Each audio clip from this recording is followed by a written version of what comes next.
dubbii dheeressu haasaan dheeressu harmee keenya kan ilmi ishee poolisiidhaan jalaa ajjeefame kana gargaaruu qabna. Hundumti keenya iyyuu gargaaruu qabna. Boonyee gadinee bira darbu faayidaa takkan qabu. Kan faayidaa qabu yeroo ammaa kana ishee gargaaruudha jechuudha maallaqaan. Inna maallaqni ishee ilma ishee deebisaaf jechuu miti. Garuyyuu itti haa boqattu jechaaf malee jechuudha. Inna ana baay'ee kan na gaddisiise Oromoon duun hatti haaraa ta'eetii miti.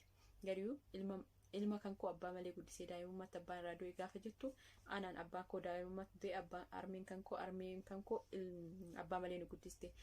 Bu'aa baay'ee isheen keessa darbitee nu guddiste isinitti himuu danda'u. Waa baay'ee hojjettee hojii dhiiraas hojjettee qilleensii intee wanti isheen hin goone hin jiru nu guddisuuf.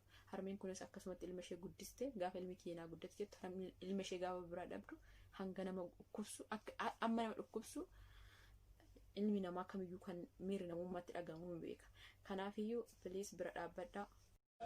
Ashaaroo ormaa ashaaree yaa ormaa miicee hundaa tan guddise.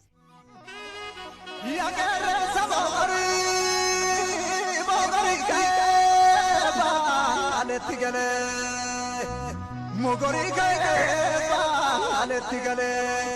kan darbes garaa qabna kan nuufoo baqamna suutuma jennee dubbanna malee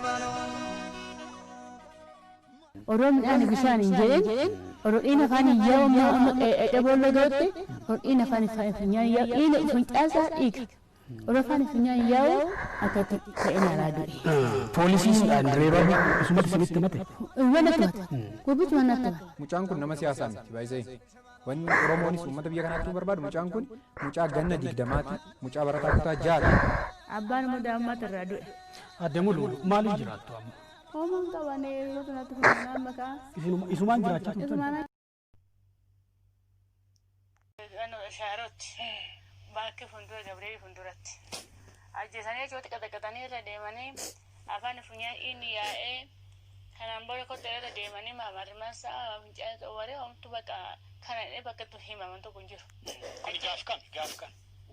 Guyyaa caamsaa guyyaa 3. Mbooti guyyaa 3. Guyyaa reebame jechuudha. Guyyaa 3.